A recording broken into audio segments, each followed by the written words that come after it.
நான் டைரக்டா ஒரு கேள்வி கேட்கிறேன். அவங்களால சிம்பிளான இதுதான், அவங்க அப்பா என்ன பண்றாங்கன்னா நம்ம கேட்கலாம். அதுவுமே வந்து ஆன்சர் பண்ண முடியும்.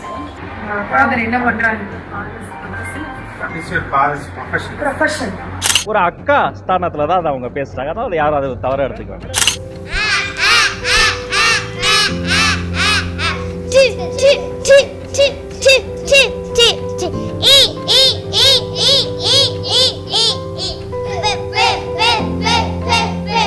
வணக்கம். தமிழ்நாட்டின் ஸ்டேட் மினிஸ்டர் கீர்த்தனா அவர்களுடைய ஒரு வீடியோவை நீங்க பார்த்திருப்பீர்கள். ஒரு அரசு பள்ளிக்கு சென்று அங்க இருக்கக்கூடிய ஆசிரியர்கள் அங்க இருக்கக்கூடிய ஒரு மாணவியை கூப்பிட்டு வைத்து இவர் ஒரு சில கேள்விகளை கேட்கிறார். கிட்டத்தட்ட ஒரு 24 நிமிடத்திற்கான ஒரு நீண்ட வீடியோ. அந்த வீடியோவில் கீர்த்தனா அவர்கள் எம்பசைஸ் செய்த விஷயம், இவர்களுக்கு ஆங்கிலத்தில் பேச வரவில்லை, சராசரியாக இவர்களால் ஆங்கிலம் பேச முடியவில்லை, மனப்பாடம் செய்து இவர்கள் சும்மா அடிச்சு விடுறாங்க, புரிஞ்சு கொண்டு ஒரு கல்வியை இவர்கள் அந்த திறனை வளர்க்க முடியவில்லை என்கிற இந்த விஷயம். அப்போ இங்க பிரச்சனை ஆங்கிலமா அல்ல கல்வி முறையா?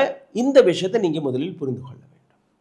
தமிழ்நாட்டின் கல்வி தரம், தமிழ்நாட்டில் அந்த கல்வியின் ஸ்டாண்டர்ட் எங்க இருக்கிறது, அதை நீங்க முதலில் புரிந்து கொள்ள வேண்டும். நிச்சயமாக ஒரு அமைச்சராக இருக்கக்கூடிய ஸ்தானத்தில் நீங்க ஒரு பள்ளிக்கூடத்திற்கு போய் அங்க இருக்கக்கூடிய மாணவர்கள் அங்க இருக்கக்கூடிய டீச்சர்ஸ்களிடம் இன்ட்ராக்ஷன் செய்வது ஒரு நல்ல விஷயம், அதுல எந்த விதமான மாற்று கருத்தும் கிடையாது. ஆனால் அந்த குழந்தையுடன் எப்படி நீங்க பேசுகிறீர்கள், அந்த குழந்தை அல்ல அந்த பள்ளியில் இருக்கக்கூடிய பிரச்சனைகளை நீங்க சரிபார்ப்பதற்காக இந்த இன்ஸ்பெக்ஷனுக்காக போனீர்களா, அல்ல இதற்கு முன்னாடி இருந்த அரசாங்கம் எதுவுமே செய்யவில்லை, நாங்க தான் வந்து ஒரு மாற்றத்தை கொண்டு வர போகிறோம் என்கிற அந்த விஷயத்தை நீங்க எடுத்துக்காட்ட பார்க்கிறீர்களா?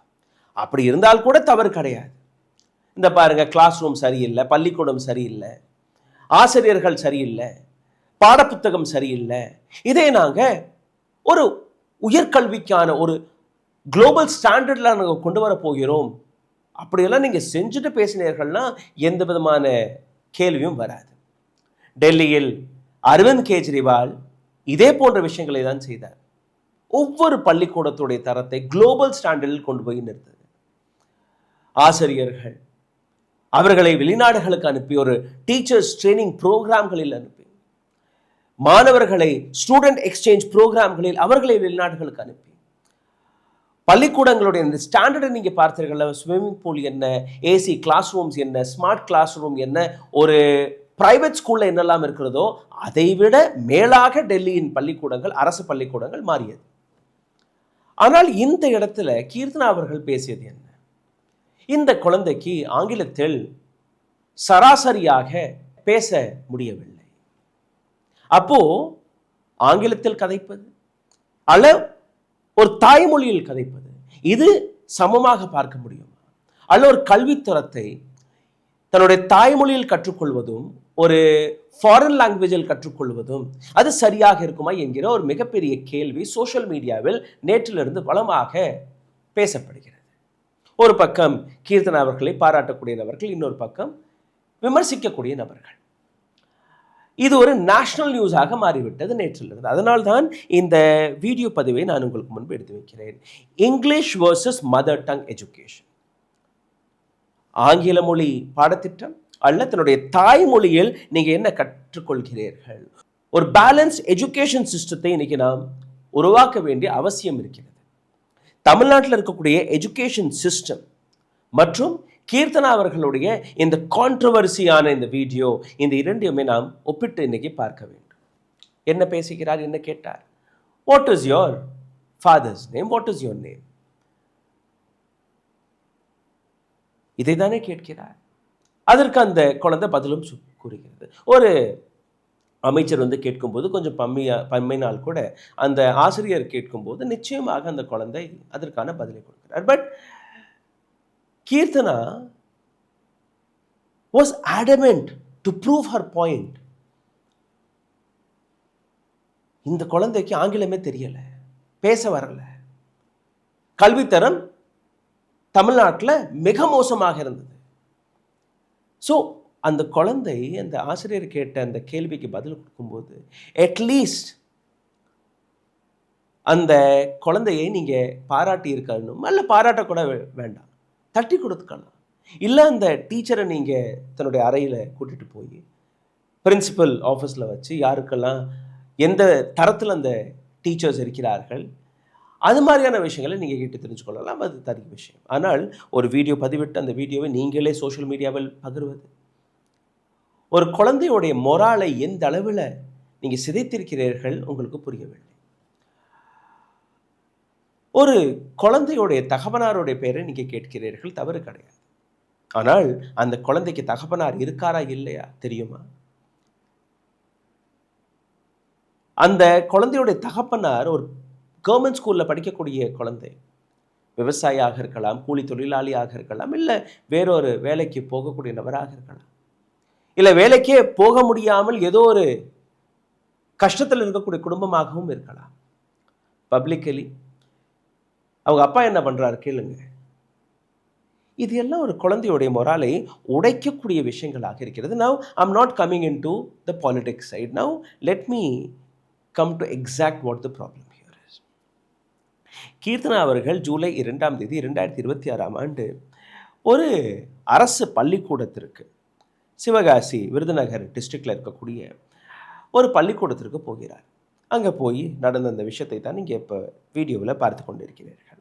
இந்த இடத்துல ஒரு குழந்தையுடைய ரைட்ஸ், எஜுகேஷன் ரைட், இது எல்லாமே சேலஞ்ச் செய்யப்பட்டிருக்கிறது இந்த ஒற்றை வீடியோவில். எதற்கு அதை நான் சொல்கிறேன். ஃபஸ்ட்டு தமிழ்நாட்டுடைய எஜுகேஷன் அச்சீவ்மெண்ட்ஸை முதல்ல பார்த்து விடுங்க. ரொம்ப சாதாரணமாக போய் இந்த குழந்தைக்கு ஆங்கிலம் தெரியாது என்று கூறுவதை விட அந்த குழந்தையுடைய திறனை எப்படி நீங்கள் அட்ரஸ் செய்கிறீர்கள், அந்த குழந்தையுடைய திறனை எப்படி நீங்கள் புரிந்து கொண்டீர்கள் என்கிற விஷயத்தை நீங்கள் முதலில் கற்றுக்கொள்ள வேண்டும். மினிஸ்டர், அமைச்சர் கீர்த்தனா அவர்களே, இப்போ இவங்கள்டையுமே நான் டைரக்டாக ஒரு கேள்வி கேட்குறேன். அவங்களால சிம்பிளான இதுதான், அவங்க அப்பா என்ன பண்ணுறாங்கன்னா நம்ம கேட்கலாம். அதுவுமே வந்து ஆன்சர் பண்ண முடியும். ரைட்டோ சொல்லுடா, தெரிஞ்சதை சொல்லு. கேட்குறாங்க. நீங்கள் ஒரு கான்வர்சேஷன் இங்கிலீஷில் கிளியரான சென்டென்ஸ் கேட்டால் சொல்லலாம் இல்லைடா.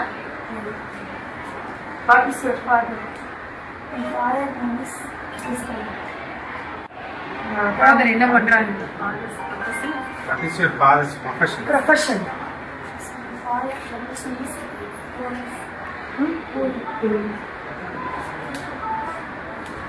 இது நீங்க லாஸ்ட் பெஞ்ச்ல கேட்கணும்.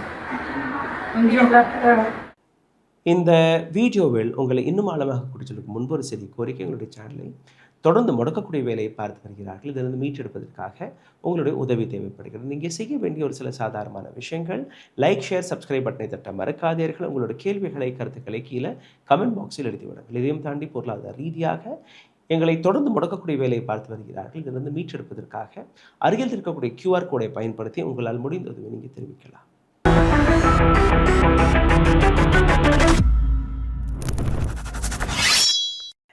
தமிழ்நாட்டுடைய எஜுகேஷன் சிஸ்டம் இன்னைக்கு நேற்று கிடையாது.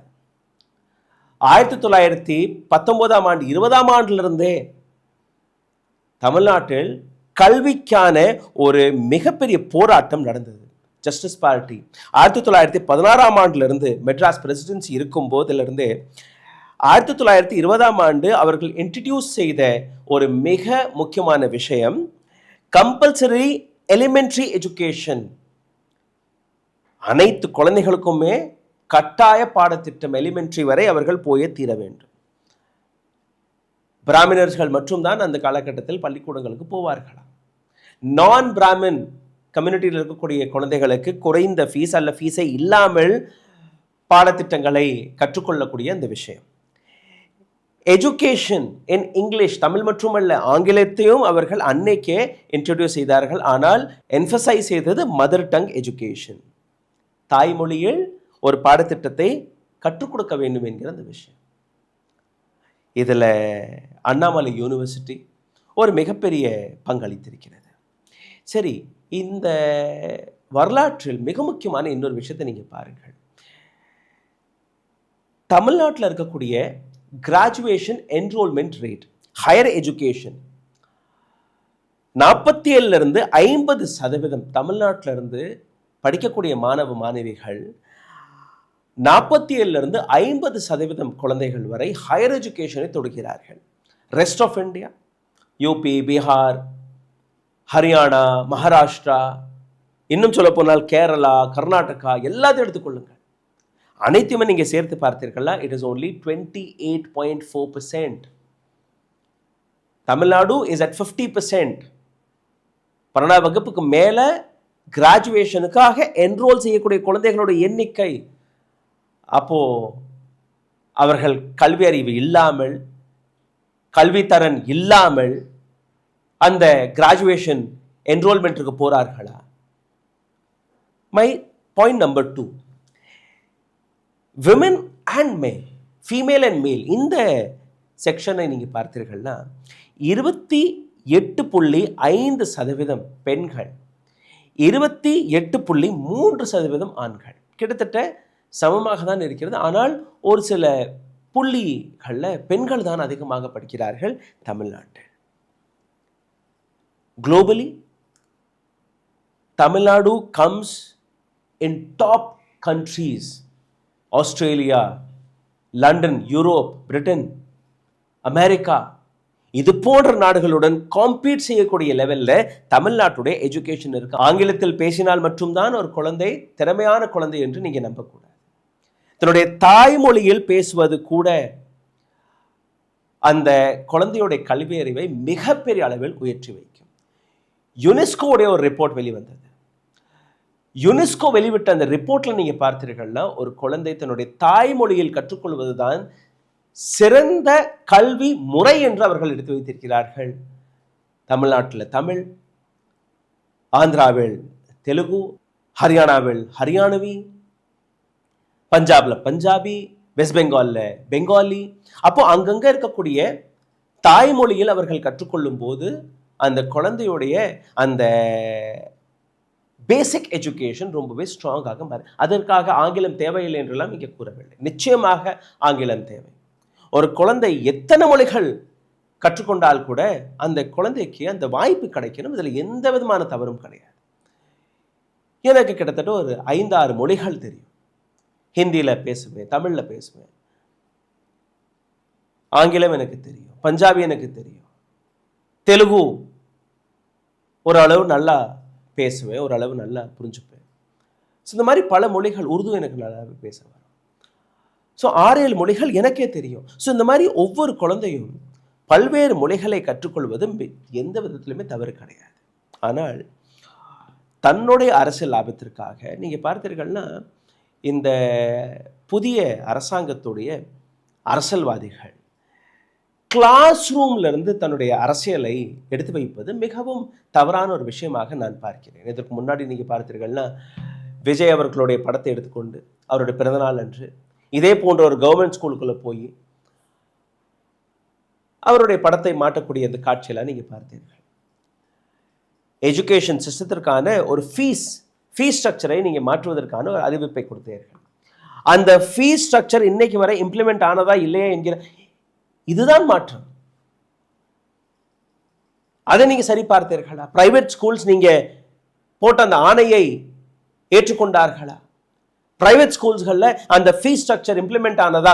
இதை நீங்க பார்க்கிறதை விட அரசு பள்ளிக்கூடத்திற்கு போய் அங்களுடைய மாணவி ஆங்கிலத்தில் பேச முடியுமா, பேச முடியாதா என்கிற விஷயம் இது பொருள் கிடையாது. ரெண்டாவது நீங்க பார்த்தீர்கள்னா, இந்த இடத்துல ஒரு 8 வருடத்திற்கு முன்னாடி ராமேஸ்வரம் போயிருந்தேன். அப்துல் கலாம் ஐயா எந்த பள்ளிக்கூடத்தில் படித்தாரோ அந்த வீடியோவும் கொஞ்சம் நீங்கள் தொடக்கத்தில் பார்த்திருப்பீர்கள். ப்ரோமோவில் நாங்கள் போட்டிருக்கோம். 8-9 ஆண்டுகளுக்கு முன்பு ராமேஸ்வரத்தில் இருக்கக்கூடிய அப்துல் கலாம் ஐயா படித்த அந்த பள்ளிக்கூடம், அப்பெல்லாம் வெறும் 5ஆம் வகுப்பு வரை மட்டும்தான் அந்த பள்ளிக்கூடம் இருந்திருக்கிறது. இப்போ ஒரு 8ஆம் வகுப்பு வரை அந்த பள்ளிக்கூடம் இருக்குது போல. ரொம்ப ஒரு சிறிய பள்ளிக்கூடம். பள்ளிக்கூடத்தில் கிளாஸ் ரூம் கூட சரியாக கிடையாது. அந்த கிளாஸ் ரூம் வாசல்ல அந்த காரிடார் இருக்கும் இல்லையா, வாசல், அந்த வாசல்ல ஒரு சில கிளாஸ் ரூம்கள் நடக்கிறது. ரொம்பவே ஒரு குறுகிய பள்ளிக்கூடமாக, பிளே கிரவுண்ட் கிடையாது, பெரிய ஃபெசிலிட்டிஸ் எல்லாம் கிடையாது. ஆனால் அந்த அரசு பள்ளிக்கூடத்தில் இருக்கக்கூடிய ஆசிரியர்கள் அவர்களுடைய இனிஷியேட்டிவை நீங்க பாராட்ட வேண்டும். ஃபோனடிக்ஸ், அந்த வீடியோ நான் உங்களுக்கு போட்டு காட்டுகிறேன். ஒரு குழந்தைக்கு எப்படி அந்த ஆங்கில மொழியை கற்றுக்கொள்ளலாம், எப்படி அந்த சவுண்ட்ஸ் வரும் என்கிற விஷயத்தை எவ்வளவு அழகாக அவர்கள் எடுத்து காட்டினார்கள். தமிழ்நாட்டிலே முதல் முறையாக ஃபோனடிக்ஸை குழந்தைகள் வழியாக குழந்தைகளுக்கு கற்றுக் கொடுத்த பள்ளிக்கூடம் அப்துல் கலாம் ஐயா படித்த அந்த பள்ளிக்கூடம். நீங்கள் அந்த வீடியோவை பாருங்கள்.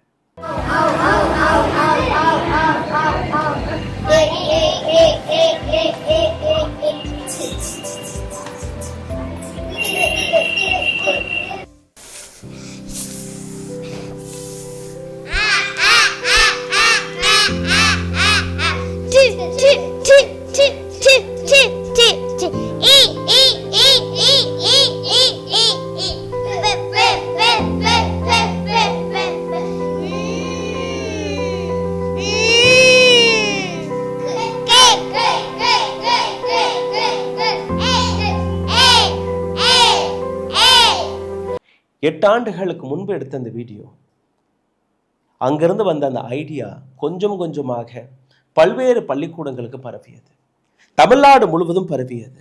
இது மட்டுமல்ல, அந்த ஐடியா எவ்வளவு இம்ப்ரெசிவாக இருந்ததுன்னு நீங்க பார்த்தீர்கள்னா, சமக்ர சிக்ஷா இந்த அபியானுடன் கொலாபரேட் செய்து ஜாலி ஃபோனடிக்ஸ் என்கிற இந்த விஷயத்தை 42 சவுண்ட்ஸ்கள், அதாவது ஆங்கிலத்தில் 26 லெட்டர்ஸ் இருக்கு, ஆல்பபெட்ஸ் இருக்கு.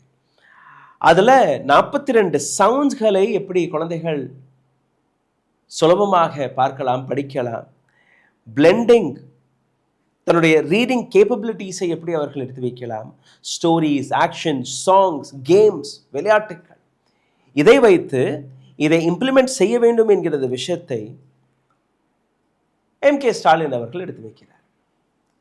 ஸோ டிஎம்கேவாக இருக்கட்டும், ஏடிஎம்கேவாக இருக்கட்டும், யாராக இருந்தாலும் தமிழ்நாட்டுடைய கல்வியை மிக பெரிய அளவில் முக்கியத்துவம் கொடுத்த அரசாங்கங்கள் தான் இருந்தது.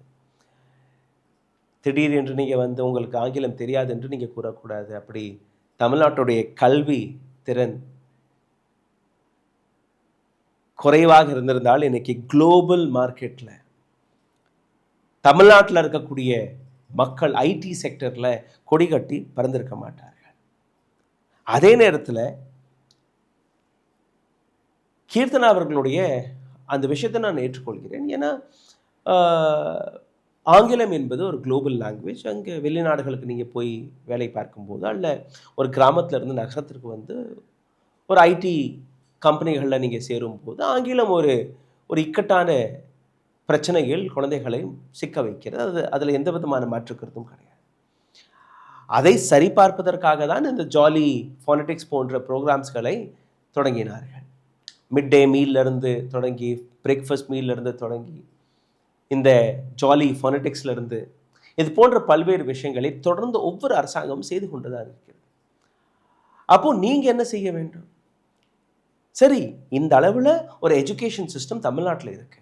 இதை இன்னும் பெட்டராக்குவதற்காக, இதை இன்னும் மேல்படுத்துவதற்காக என்ன செய்யலாம்? மதர் டங் எஜுகேஷன், இது நான் தொடக்கத்திலே கூறியபடி யுனெஸ்கோவுடைய அந்த research, both languages are important. Mother tongue builds the foundation. தாய்மொழி ஃபவுண்டேஷனை ரொம்ப ஸ்ட்ராங்காக உறுதி செய்கிறது. English provides global access. வெளிநாடுகளுக்கு போய் நீங்கள் பெட்டரான உத்தியோகத்தை பெறலாம், அதுதான் அங்கே. ஆனால் கல்வி கற்றுக்கொள்ளக்கூடிய விஷயம், கல்வியை புரிந்து கொள்ளக்கூடிய விஷயம் தன்னுடைய தாய்மொழியில் தான் வரும் என்று கூறுகிறார்கள். இப்போ கீர்த்தனா அவர்கள் இன்னொரு விஷயத்தை பார்க்க வேண்டும். தமிழ்நாட்டு எஜுகேஷன் சிஸ்டத்தை பற்றி அந்த குழந்தையை நீங்கள் கேட்டீர்கள் 4 வார்த்தைகள். உங்களுடைய மொழியை பற்றி, உங்களுடைய லாங்குவேஜ் திறனை பற்றி என்னால் கேட்க முடியும், அதற்கு நான் வரவில்லை. I don't want to attack personally at all, leave it. But தமிழ்நாட்டுடைய அரசாங்கம் எந்த அளவில் எஜுகேஷன், அதுவும் தமிழ் பேசக்கூடிய மக்கள், தமிழ்காரர்கள் எங்கெல்லாம் இருக்கிறார்களோ, வட இந்தியாவில் இருந்தால் கூட அவர்களுக்கும் ஒரு நல்ல கல்வி போய் சேர வேண்டும் என்கிற விஷயத்தில் எவ்வளவு ஆழமாக இருந்தார்கள் என்று நீங்கள் பார்க்க வேண்டும். 1916 ஆண்டு ஜஸ்டிஸ் பார்ட்டி தொடங்குகிறது. 1920 ஆண்டு எலிமெண்டரி எஜுகேஷன் கம்பல்சரி ஆக்குகிறார்கள். 1923 ஆண்டு மட்ராசி எஜுகேஷன் அசோசியேஷன் MEA என்கிற பேர்ல ஒரு டீச்சர் சுந்தரேசா ஐயர், அவருக்கு ஒரே ஒரு மாணவர், இந்த 2 பேர்களை வைத்து 1919 ஆண்டு ஷிம்லாவில் ஒரு பள்ளிக்கூடம் தொடங்கப்படுகிறது. அடுத்த வருடம் 1920 ஆண்டு அந்த பள்ளிக்கூடம் டெல்லிக்கு வருகிறது. பிகாஸ் அந்த காலகட்டத்தில் தென்னிந்தியாவிலிருந்து வட இந்தியாவிற்கு போன பல தமிழ் குடும்பங்கள், அவர்களுக்கும் கல்வி போய் சேர வேண்டும் என்கிற அந்த அக்கறை. இன்னைக்கு இந்த பள்ளிக்கூடம் 100 ஆண்டுகளை தாண்டி விட்டது. 100 years, more than 100 years. இந்த பள்ளிக்கூடத்திற்கு கிட்டத்தட்ட 8 பிரான்ச்சஸ்கள் இருக்கு டெல்லியில்.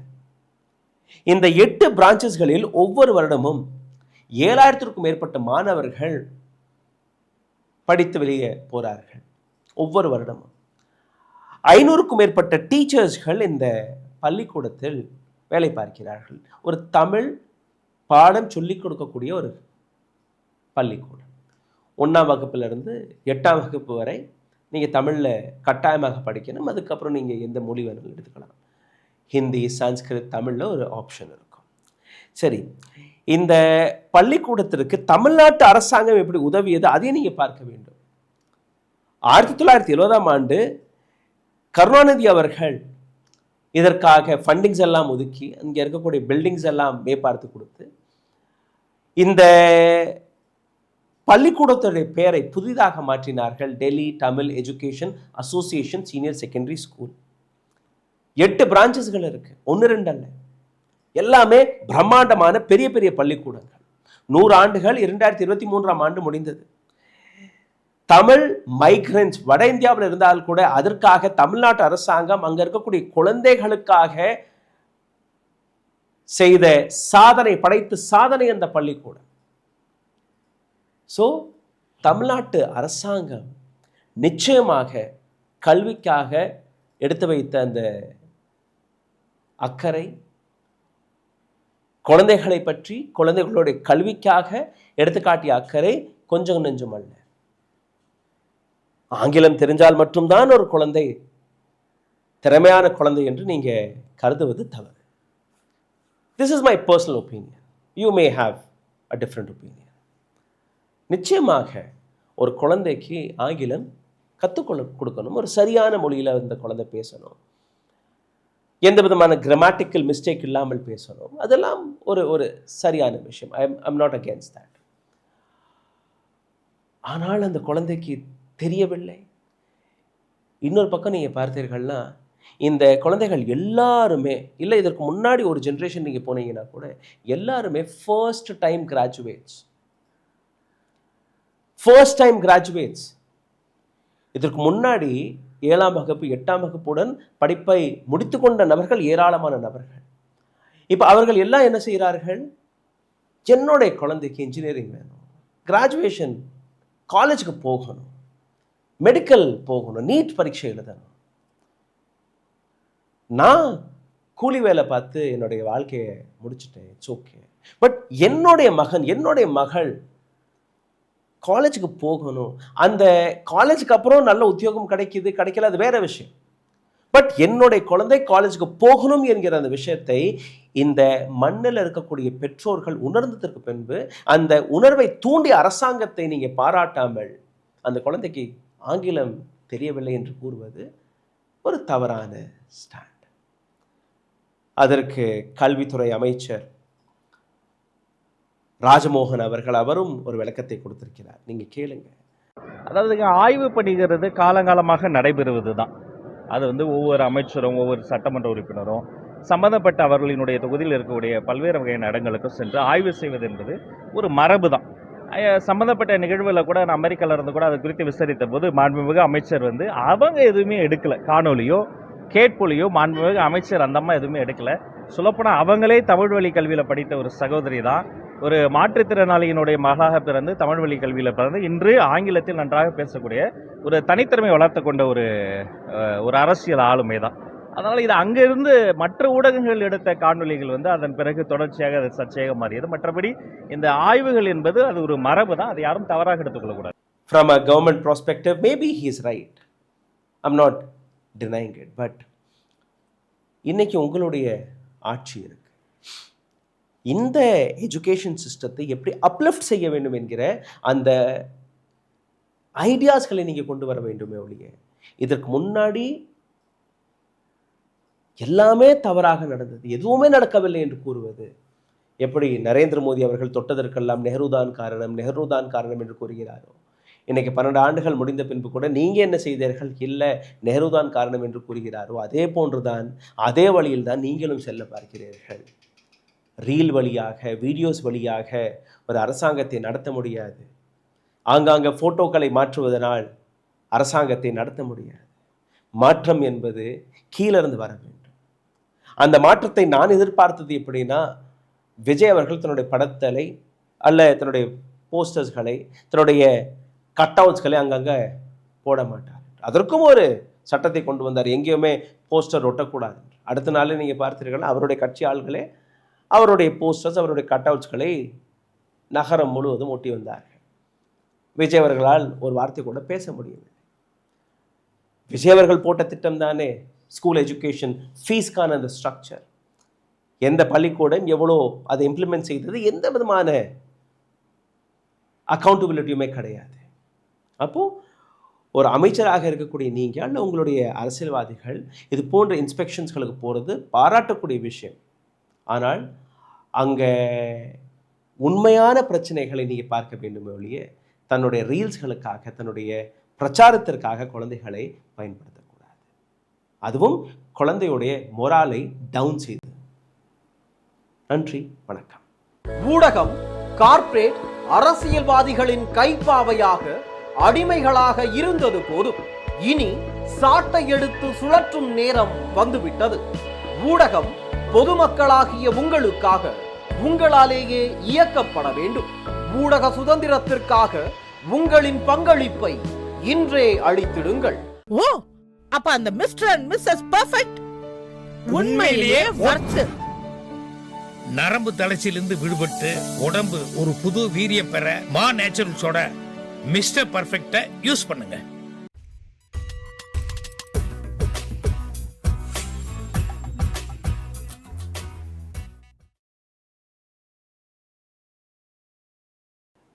இந்த வீடியோவில் உங்களை இன்னும் ஆழமாக குறிச்சலுக்கு முன்பு ஒரு சிறிய கோரிக்கை, உங்களுடைய சேனலை தொடர்ந்து முடக்கக்கூடிய வேலையை பார்த்து வருகிறார்கள். இதிலிருந்து மீட்டெடுப்பதற்காக உங்களுடைய உதவி தேவைப்படுகிறது. நீங்கள் செய்ய வேண்டிய ஒரு சில சாதாரணமான விஷயங்கள், லைக், ஷேர், சப்ஸ்கிரைப் பட்டனை தட்ட மறக்காதீர்கள். உங்களுடைய கேள்விகளை, கருத்துக்களை கீழே கமெண்ட் பாக்ஸில் எழுதி விடுங்கள். இதையும் தாண்டி பொருளாதார ரீதியாக எங்களை தொடர்ந்து முடக்கக்கூடிய வேலையை பார்த்து வருகிறார்கள். இதிலிருந்து மீட்டெடுப்பதற்காக அருகில் இருக்கக்கூடிய QR கோடை பயன்படுத்தி உங்களால் முடிந்த உதவி நீங்கள் தெரிவிக்கலாம்.